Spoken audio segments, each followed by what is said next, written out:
Hello friends, ഇന്ന് നമ്മൾ കഴിഞ്ഞ ദിവസം കൊറിയർ വന്ന ഒരു ബൊഗൻവില്ലയുടെ പോട്ടിംഗ് ആണ് കേട്ടോ നോക്കുന്നത്. ഇതൊരു 21 ജുവൽ പിങ്ക് വെരിഗേറ്റഡ് എന്ന് പറഞ്ഞ ഒരു ഐറ്റമാണ് കേട്ടോ. അപ്പോൾ ഇത് നടുന്നതിനായിട്ട് നമ്മുടെ വീട്ടിലൊക്കെ കാണുന്ന കരിയില അതൊരു പോട്ടിലേക്ക് ഇട്ട് കൊടുക്കുന്നുണ്ട്. പിന്നെ സാധാ ഗ്രൗണ്ട് സോയിൽ, നമ്മുടെ പറമ്പിലൊക്കെ കാണുന്ന നമ്മൾ ചെടിയൊക്കെ നടാനായിട്ട് ഉപയോഗിക്കുന്ന മണ്ണ് അതാണ് ഇട്ട് കൊടുക്കുന്നത്.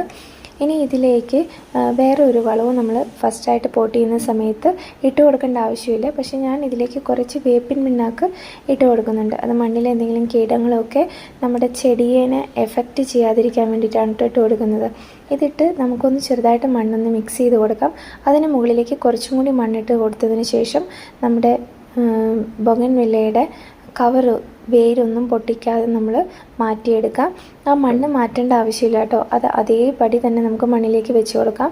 ഇനി അതിന് മുകളിലേക്ക് നമ്മുടെ ബാക്കി വന്ന മണ്ണും കൂടി ഇട്ട് കൊടുത്ത് പോട്ട് ആവശ്യത്തിന് ഫില്ല് ചെയ്യണം. നമ്മുടെ പ്ലാന്റിൻ്റെ എത്രമാത്രം മണ്ണുണ്ടോ അവിടം വരെ മാത്രം ഫില്ല് ചെയ്യുക. പിന്നെ ആവശ്യത്തിന് വെള്ളം ഒഴിച്ചു കൊടുക്കാം.